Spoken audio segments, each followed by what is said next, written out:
Bab 456, Refraksi. Naluri Sang berteriak padanya untuk menghindar ke samping, dan dia melakukan hal itu. Bang! Sesaat kemudian, sambaran petir yang sangat cepat melesat melewati tempat di mana Sang baru saja berada, bahkan menyentuh tubuhnya. Armor Sang menjadi terbakar di bagian samping, tapi cukup kuat untuk menahan sambaran petir yang menakutkan. Namun, jika Sang terkena serangan itu, lingkaran sihir di armornya akan aktif, yang berarti dia akan menerima cedera yang mengancam nyawanya.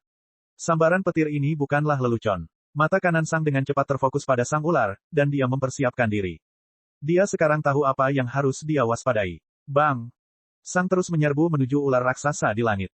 Dan kemudian, sambaran petir kedua melesat ke arah Sang. Saat itu, Sang tidak menghindar. Dia baru saja mengulurkan pedang kolosalnya dan dengan cepat mengarahkannya sehingga ujungnya mengarah tepat ke sambaran petir. Kemudian, ujung pedangnya mulai bersinar terang. Sambaran petir mengenai ujung pedang.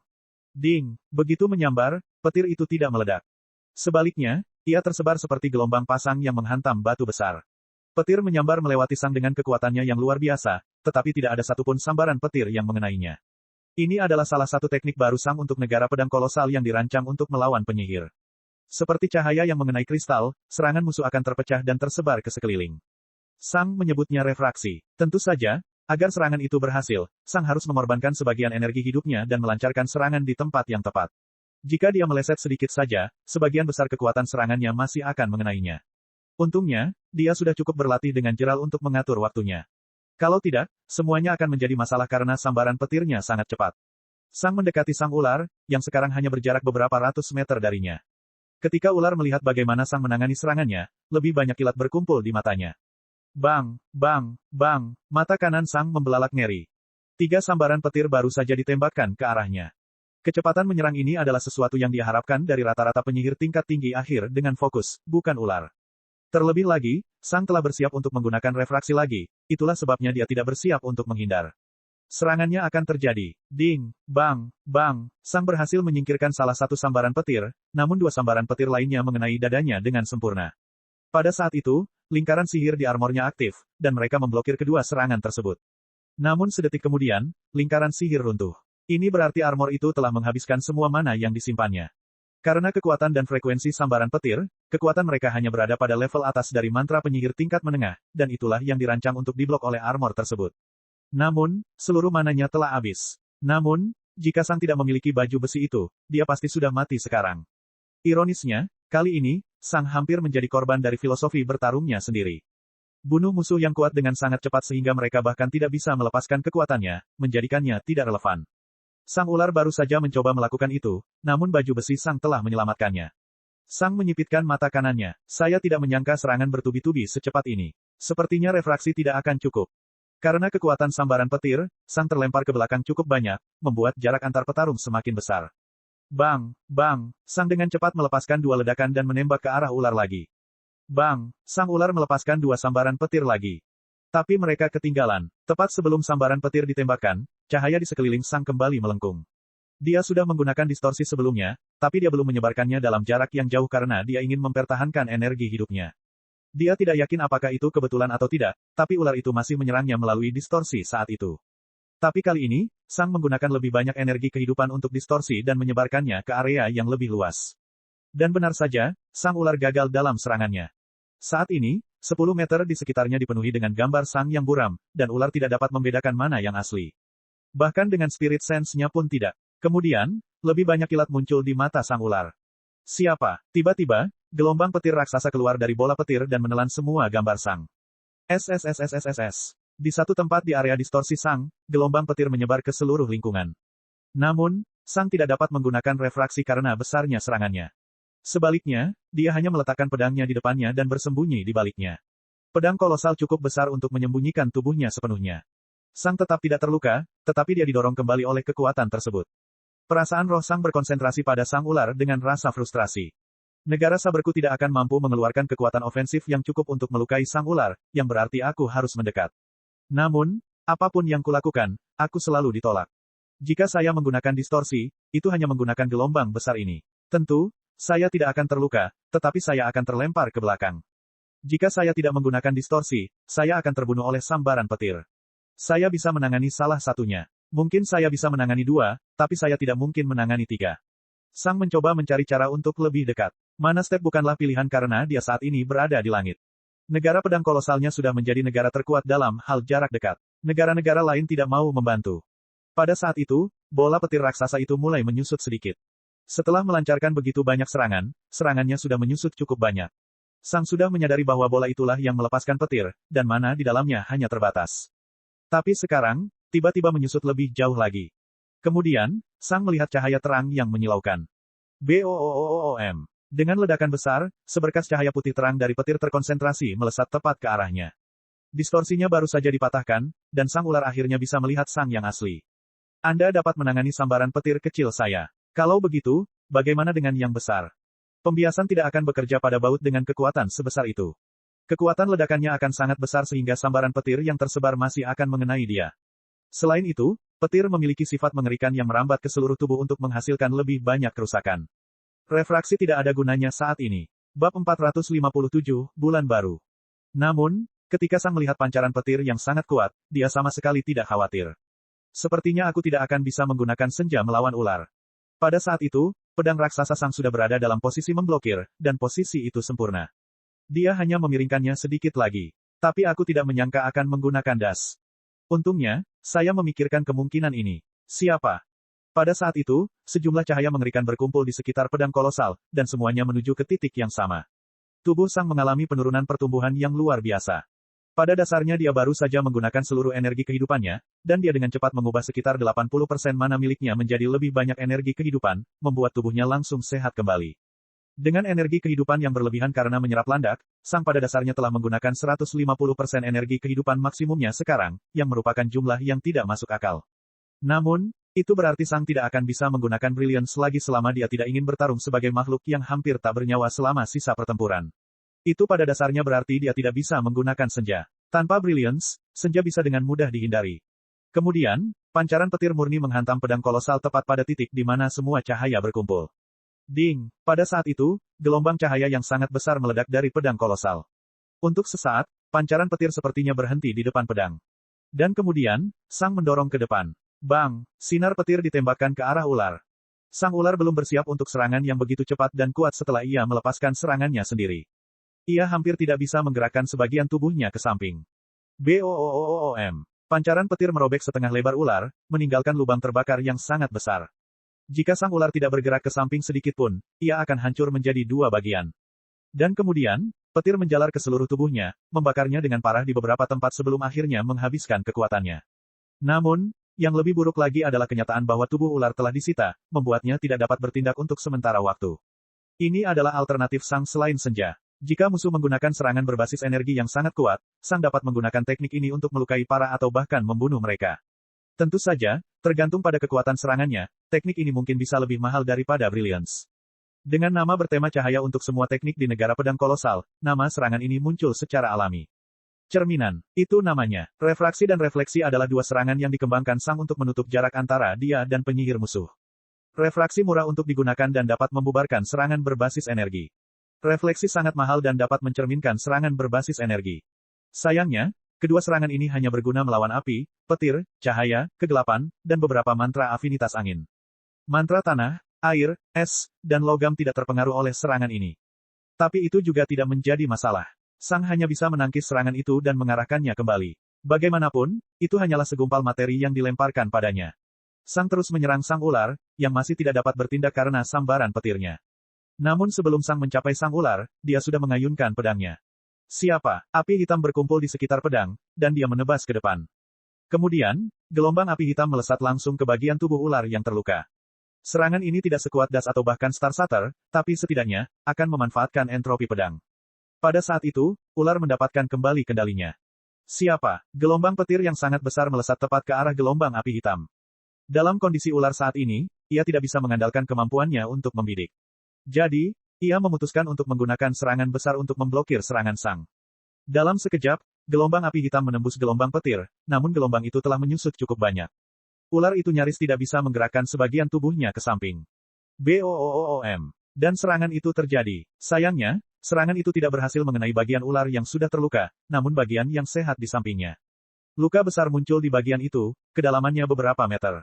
Darah keluar dari sana, tapi ular itu masih dalam kondisi bertarung. Ia terluka parah, namun ia masih bisa bertarung dan bertahan.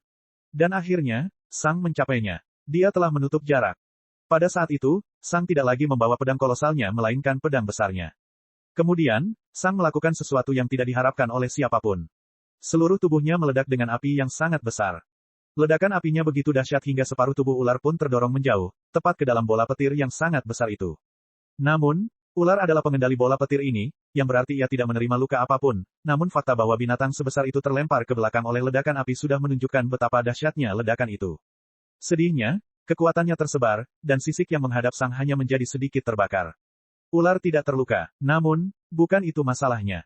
Setelah api padam, tubuh Sang terungkap. Warnanya biru tua, dan dia tampak hampir seperti patung es. Namun mata kanannya bersinar dengan api tekad. Dan kemudian, Sang mengayunkan pedang besarnya dari satu sisi ke sisi lain. WHOOOM. Ais mana dalam jumlah yang mengerikan telah dilepaskan. Namun, yang mengejutkan, ia tidak berinteraksi dengan bola petir atau ular dengan cara apapun. Itu hampir seperti ais mana dilepaskan ke sekitarnya. Pada saat yang sama, tubuh Sang meledak dengan darah, dan dia harus menggunakan sisa mana untuk memperbaikinya. Dia tidak memiliki mana lagi, yang berarti cedera apapun yang dia terima sekarang akan bertahan selama sisa pertempuran. Tapi semua ini tidak sia-sia. Ais mana mengelilingi sekitar 2 kilometer, dengan Sang dan ular berada di tengah. Angin yang sangat dingin bertiup, dan ular merasakan suhu tubuhnya turun dengan cepat. Semua cahaya di dalam wilayah es lenyap, hanya menyisakan gurun kematian sedingin es yang dingin, mati, dan gelap. Sang ular telah mempersiapkan bola petirnya untuk melancarkan serangan lebih cepat. Itu telah mengubah penyimpanan internal mana menjadi penyimpanan eksternal untuk menghilangkan satu langkah untuk memicu serangan. Dan sekarang, Sang melakukan hal yang sama. Suhu tubuhnya juga turun dengan cepat, dan inilah yang dia inginkan. Di negeri kematian yang sedingin es ini, dia bisa melepaskan seluruh kekuatan yang terkumpul tanpa perlu khawatir kemana harus meledakkan dengan Fire Blast miliknya. Sang telah mempersiapkan medan perang, dan dia mengubahnya menjadi medan perang yang menguntungkan baginya. Suhu dingin menguntungkannya dan menghambat lawannya. Sang hanya menggunakan teknik khusus ini melawan binatang buas karena mereka tidak bisa menggunakan mana step. Penyihir bisa melepaskan beberapa langkah mana dan keluar dari domain, tapi binatang buas tidak bisa. Itu berarti binatang buas itu akan terjebak di domain ini. Ini adalah teknik yang mempersiapkan Sang untuk serangan tanpa akhir di Great Sword State miliknya. Segala sesuatu di sekitarnya akan berubah menjadi gurun gelap kematian yang sedingin es. Dia menyebutnya bulan baru. Bab 458, 2 hari. Ular itu sekarang berada di wilayah kekuasaan Sang. Segera setelah ia menyadari bahwa suhu tubuhnya turun, bola petir yang sangat besar itu meluas hingga menyelimuti Sang ular. Ia menyerap bagian dari petirnya sendiri untuk menjaga dirinya tetap hangat sekaligus mempersulit lawan untuk menyambarnya melalui semua petir tersebut. Sang dengan cepat melihat peluangnya. Angin yang sangat dingin berkumpul di pedang besarnya.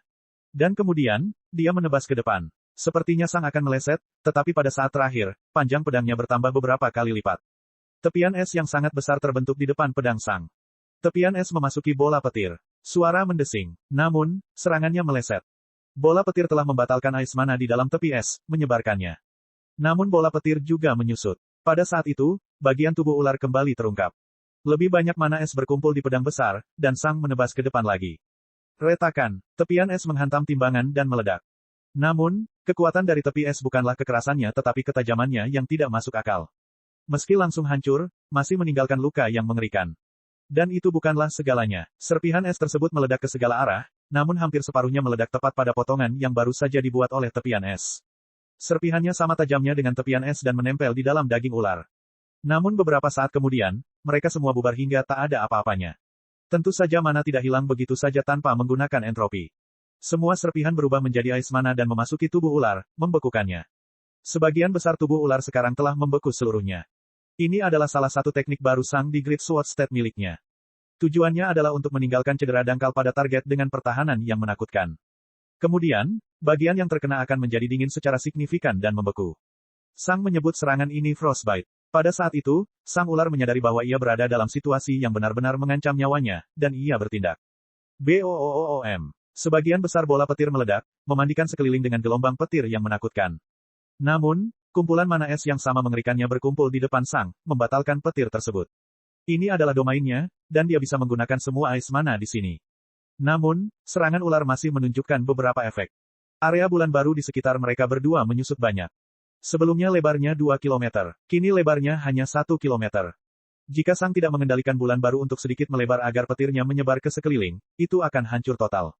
Tentu saja, setelah perluasan, Sang mengontrak bulan baru lagi untuk mengembalikan kepadatan sebelumnya. Sesaat kemudian, Sang dapat melihat bola petir itu semakin mengecil. Bahkan jika Sang ular mencoba yang terbaik, ia tidak dapat menyembunyikan seluruh tubuhnya di dalamnya lagi. Tujuan Sang ular adalah untuk membuang lawannya dan menyingkirkan wilayah es tersebut, namun hal itu tidak berhasil. Ketika menyadari bahwa serangan ini tidak ada gunanya, ia memutuskan hal terbaik berikutnya. Itu akan lolos dari domain. Ular dan bola petir menjauh dari Sang dalam upaya melarikan diri. Sang dengan cepat menembak ke arah mereka, dan bulan baru menyusul. Sang adalah inti dari bulan baru, dan itu akan ada dimanapun dia berada. Saat itu, Sang melihat peluangnya. Sang menghendaki New Moon menggunakan banyak kekuatannya untuk memperlambat ular. Angin dingin yang mengerikan bertiup di depan Sang ular, dan ia merasakan kepalanya mulai membeku. Selain itu, ia didorong mundur. Bola petir dengan cepat menuju ke depan kepala ular, menghalangi angin dingin dan menyebarkannya. Namun, bola petirnya juga menyusut. Saat itu juga, Sang tiba di bagian tubuh ular yang membeku. Lebih banyak mana es yang telah terkumpul di pedang hebatnya, dan pedang itu telah berubah bentuknya sekali lagi. Itu menjadi lebih panjang lagi, tapi kali ini, tidak ada penekanan pada bagian tepinya. Yang ada hanyalah pilar es dan tajam yang ujungnya sangat tipis dan panjang. Dan kemudian, Sang menusuk ke depan, tepat di bagian yang membeku. Retakan, titik tipis itu mengenai bagian tubuh ular yang membeku dan mengubur dirinya sepenuhnya di dalamnya. Frostbite menggunakan es yang sangat tajam namun rapuh, namun teknik ini justru menghasilkan kebalikannya. Esnya tidak terlalu tajam, tapi sangat keras. Segera setelah pedang yang seperti jarum menembus bagian luar es, semua mana es berkumpul di ujungnya. Dan kemudian meledak. Retakan, bagian beku dari ular itu meledak, dan serpihannya berserakan di mana-mana. Darah meledak keluar dari tubuh ular karena hampir setengah lebar bagian tubuhnya kini juga telah lenyap. Lubang itu sama besarnya dengan lubang yang ditinggalkan oleh gelombang api hitam. Ini adalah salah satu teknik baru Sang. Frostbite bertanggung jawab untuk menghancurkan pertahanan lawan, membekukan sebagian tubuhnya, dan menciptakan titik lemah. Kemudian, serangan ini akan menyusul dan menghancurkan bagian itu sepenuhnya. Sang menyebut serangan ini Piercing Cold.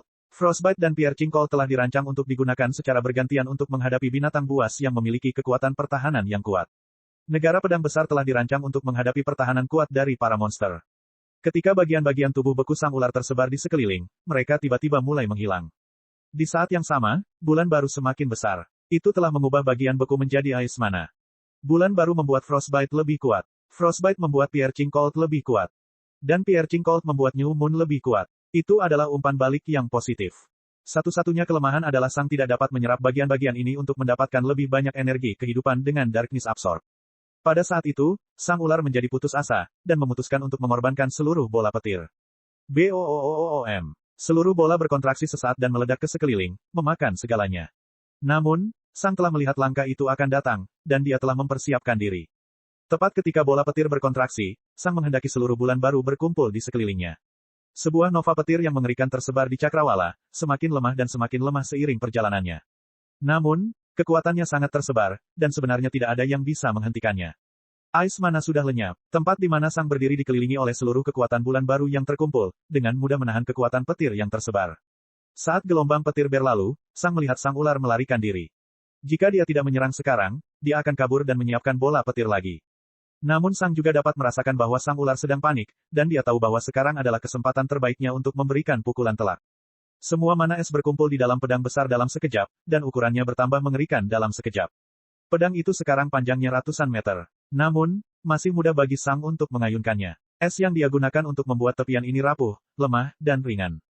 Sang telah menurunkan pedang hebatnya sebelumnya, dan sekarang, dia bersiap untuk menebas ke atas. Dan dia melakukan hal itu. Sepertinya serangan biasa, tapi tidak ada yang jauh dari kebenaran. Seluruh kekuatan bulan baru telah dikumpulkan untuk menciptakan pedang raksasa ini, dan semua itu untuk satu tujuan. Untuk memberikan kehancuran, Sang ular menggunakan spirit sense-nya dan melihat bahwa ujung yang lemah namun sangat besar menebas ke arahnya. Ia tahu bahwa ia tidak akan bisa menghindar karena ujung pedangnya bergerak dengan kecepatan yang gila. Pada saat itu, ular menyadari bahwa hidupnya telah berakhir. Meskipun serangannya terlihat lemah, nalurinya berteriak untuk menghindar. Kemudian, serangan itu mengenai bagian tengah tubuh ular. Ujung pedangnya hancur. BOOOOOM. Matahari hitam muncul di tempat itu dan meledak, memakan api hitam sekitar 50 meter.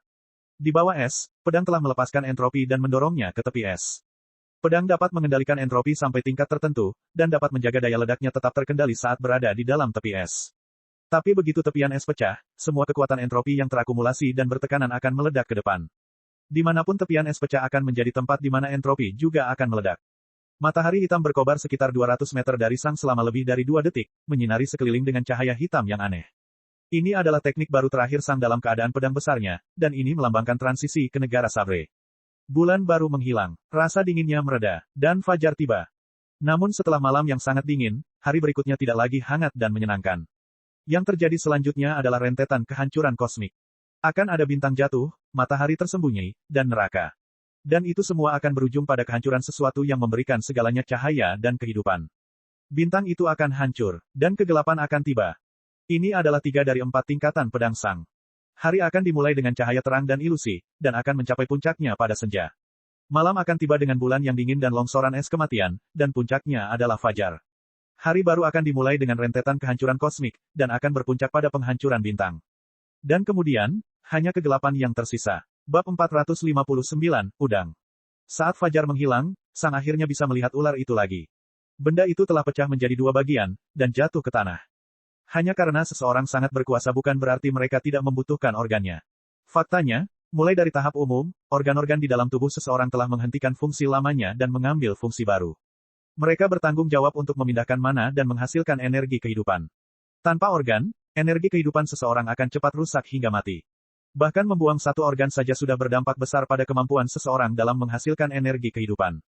Dengan hilangnya sebagian besar organ ular, pada dasarnya ia sudah mati. Binatang buas tidak memiliki kemewahan untuk dapat memulihkan bagian tubuh mereka dengan cepat. Mereka membutuhkan sedikit waktu untuk memulihkan semuanya. Saat ular itu jatuh ke tanah, Sang menyerang ke depan dan meletakkan lengannya di salah satu bagiannya, dengan cepat mendapatkan kembali semua mana dan energi kehidupannya yang hilang. Beberapa detik kemudian, sorakan kembali terdengar, dan mayat itu menghilang. Sang menarik napas dalam-dalam. Pertarungannya jelas tidak mudah, tapi saya menang. Awalnya sulit, tapi begitu saya berhasil melepaskan bulan baru, saya mendapatkan kendali atas pertarungan. Benar saja, negara pedang besar adalah yang terbaik untuk menghadapi binatang buas. Saat Sang melihat mayat yang menghilang, dia memikirkan sesuatu yang tidak dia sukai. Penyihir tertinggi terlambat manapun bisa mengalahkan ular ini. Sejujurnya aku tidak yakin apakah aku bisa menang melawan rata-rata penyihir tingkat tinggi pada saat ini.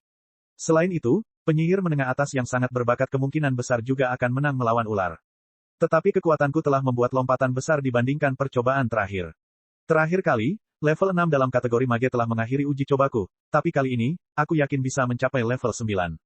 Jika beruntung, saya mungkin bisa mengalahkan level 11, tapi sejujurnya saya tidak yakin.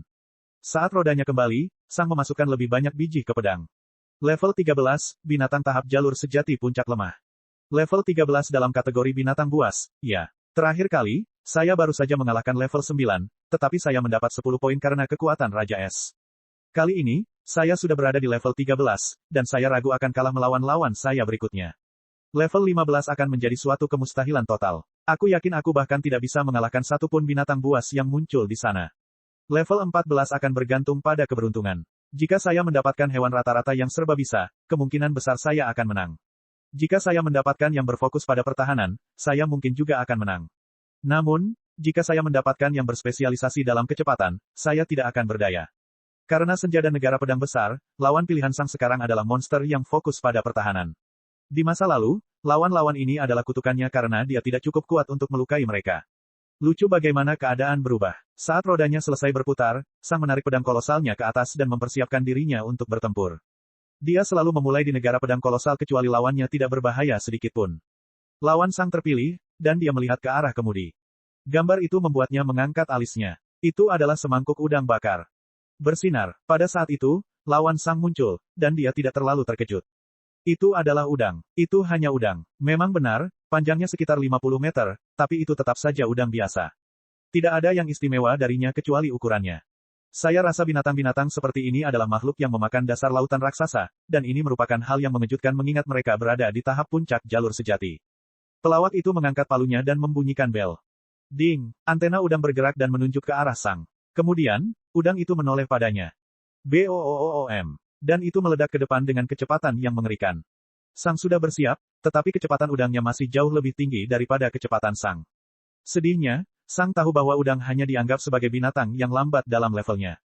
Ini adalah monster tahap puncak jalur sejati. Tubuhnya 4 tingkat di atas tubuh Sang, membuat perbedaan kecepatannya benar-benar menggelikan. Dengan ledakannya, Sang bisa bergerak secepat monster tahap mid terupat pada umumnya, tapi monster tahap peak terupat, bahkan yang relatif lambat, akan lebih cepat daripada Sang beberapa kali lipat. Kecepatan bukanlah faktor besar dalam pertarungan Sang melawan ular karena ia hampir tidak bergerak, sebagian besar tetap bertahan. Jika Sang tidak bersiap menghadapi ledakan kecepatan seperti itu, dia tidak akan bisa bereaksi. Udang itu mencapai Sang dalam sekejap. Bagi Sang saat ini, kecepatan udang dan langkah mana penyihir terasa sama cepatnya. Jelas sekali, mana step jauh lebih cepat, tetapi Sang tidak bisa berpikir cukup cepat untuk merasakan perbedaan di antara keduanya. Itu seperti ketika seseorang berbicara dengan orang lain secara tatap muka. Satu orang akan melihat orang lain menggerakkan mulutnya dan mendengar suaranya secara bersamaan, meskipun kecepatan suara dan kecepatan cahaya tidak dapat dibandingkan. Namun bagi orang tersebut, kedua hal tersebut begitu cepat sehingga mereka bahkan tidak dapat merasakan perbedaannya. Hal yang sama juga terjadi pada Sang sekarang. Segera setelah Sang melihat sedikit pun gerakan yang datang dari udang itu, dia mengayunkan pedang kolosalnya ke atas, tidak tahu apakah pedang itu akan terhubung atau tidak. Tapi itu sebenarnya tidak penting. Salah satu gunting udang segera melewati pedang raksasa Sang dan menuju ke tubuhnya. Siapa? Kemudian, guntingnya berhenti, dan tubuh Sang berhenti berkembang pesat. Pada saat yang sama, cahaya menyilaukan meledak keluar dari tubuhnya, membuat udang menjadi kebingungan. Kecemerlangan. Sang telah menggunakan seluruh energi kehidupannya untuk menghentikan serangan itu, termasuk energi kehidupan tambahan yang diserapnya dari mayat ular. Dia tidak bisa memastikan seberapa kuat serangan atau pertahanan musuh, itulah sebabnya dia melepaskan semuanya sekaligus untuk memastikannya. Saat gunting udang memantul ke samping, semua cahaya menghilang dan memasuki pedang raksasa Sang, menambah bobotnya secara drastis. Kemudian, pedang raksasa diayunkan ke bawah. Udang dianggap sebagai binatang yang lemah, yang berarti naluri bertarungnya sangat buruk. Binatang yang lebih pintar mungkin akan melompat mundur. Api hitam muncul di pedang raksasa Sang. Dan itu ada hubungannya dengan kepala udang. Senja, CRAAAAAAAK. Kepala udangnya tidak meledak. Jelas sekali, cangkangnya meningkatkan pertahanan udang hingga mungkin 3 kali lebih tahan lama dibandingkan landak sebelumnya. Namun, senja yang terisi penuh masih memiliki kekuatan yang mengerikan, dan mampu menembus cangkangnya. Pedang itu menembus kepala udang, tapi terhenti setelah memotong setengahnya. Bahkan dengan senja yang berkekuatan penuh, Sang tidak bisa membagi 2 kepala musuh. Tapi itu sudah cukup. Api hitam meledak dari luka yang ditinggalkan pedang. Tampak seperti retakan pada pipa bertekanan tinggi. Sama seperti air yang menyembur keluar dari celah, api hitam keluar dari kepala udang. Tentu saja, api hitam telah mengubah bagian dalam kepala udang menjadi mana. Boom, dan udang itu roboh. Bab 460, Perjalanan Panjang. Sorakan kembali terdengar, dan Sang mengisi kembali energi hidupnya dengan bangkai udang. Kemudian, rodanya kembali. Tunggu sebentar, kata Sang. Roda berhenti turun dan berhenti begitu saja. Ya, tanya si badut. Jika armorku rusak dan tidak berguna, apakah akan diperbaiki? Sang bertanya. Tergantung kamu kalah atau menang, jawab si badut. Jika kamu menang, tidak, armormu adalah harga yang kamu bayar untuk menang. Jika kalah, itu akan diperbaiki. Sang mengangguk. Armornya sangat penting. Tanpa itu, dia akan mati terhadap sang ular, dan dia yakin itu juga akan menyelamatkannya dalam kategori penyihir. Kalau begitu, aku tidak akan melawan, katanya. Langkah yang cerdas, kata si badut.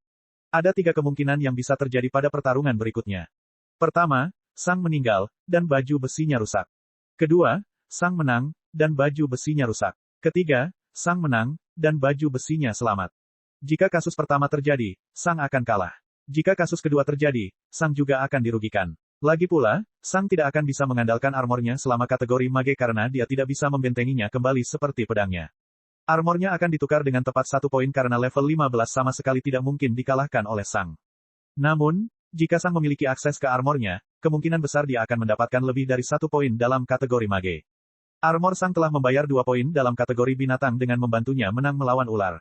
Lawan berikutnya juga bukanlah masalah besar, tapi Sang tidak akan pernah bisa mencapai lawan itu tanpa armornya.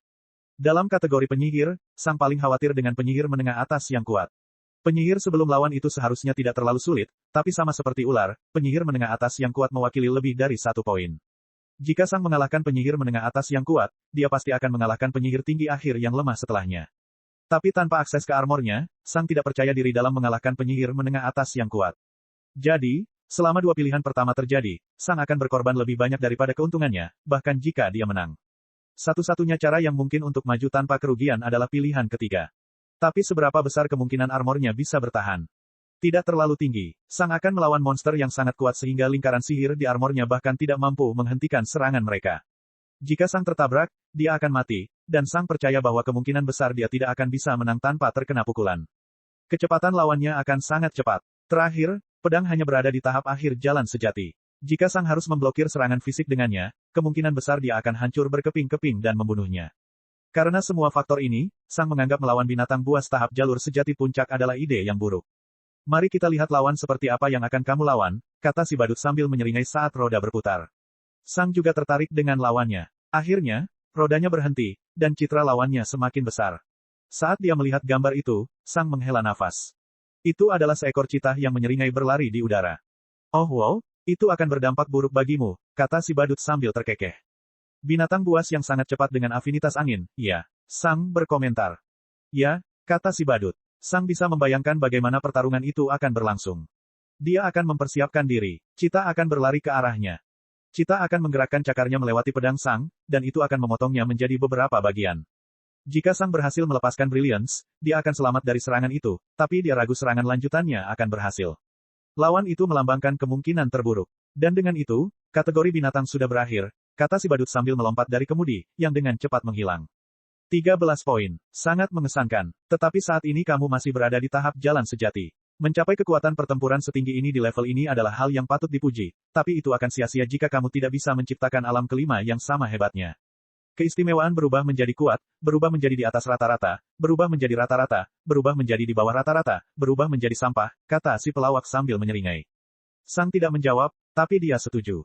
Menciptakan jalan yang begitu kuat telah membuka jalan menuju puncak, namun setiap langkah tambahan harus sama luar biasanya dengan langkah pertama. Hanya jalan yang dilapisi dengan bebatuan yang sangat kuat yang dapat bertahan hingga mencapai ujung. Seberapa bagus jalanku saat ini? Sang tiba-tiba bertanya. Saat ini, kamu mempunyai potensi untuk mencapai levelku, kata si badut sambil menyeringai. Namun, tambah si pelawak sambil tertawa kecil, itu mungkin tidak seistimewa yang kau kira. Saat ini, terdapat lebih dari 1000 penyihir tingkat tinggi dengan jalur yang sama kuatnya, tapi jumlah itu turun menjadi 200 untuk penyihir agung dan kemudian menjadi 30 lagi untuk penyihir leluhur. Lalu, jumlahnya turun menjadi hanya 4 raja penyihir dan hanya 1 penyihir raja. Seringai si badut melebar, dan tidak ada satupun kaisar penyihir yang berpotensi mencapai levelku. Seperti yang Anda lihat, menjadi luar biasa pada level Anda saat ini memang patut diperhatikan, tapi itu tidak berarti banyak. Ada sekitar 1000 orang di level Anda yang sama pekerja keras dan kuatnya dengan Anda, namun jumlah itu menjadi 0 semakin jauh kita menaiki tangga tersebut. Sang menarik napas dalam-dalam ketika dia mendengar bahwa ada 1000 orang yang sama kuatnya dengan dia di dunia dalam hal kekuatan pertempuran. Itu lebih dari yang dia duga. Namun, masih terbukti bahwa metode pelatihan Sang saat ini efektif. Sang sudah mengetahui bahwa ada miliaran monster tahap jalan sejati di dunia. Berapa banyak manusia di dunia ini? Berapa banyak penyihir agung yang ada di sana? Mungkin ada juga miliaran penyihir agung. Dan Sang berada di 1000 teratas. Selama dia terus berjalan, selama dia terus berlatih tanpa jeda, selama dia terus bekerja keras, dia akan masuk ke 200 besar. Kemudian, masuk 30 besar. Dan pada akhirnya, dia akan mencapai puncak. Sang menarik napas dalam-dalam lagi. Kita bisa mulai. Cek cek cek cek cek cek cek cek. Rakan-rakan kultivator sekalian, sebelum retret, sila terus berkultivasi untuk jurus subscribe, like, share dan komentar agar sekte novel Sadim terus berkembang pesat.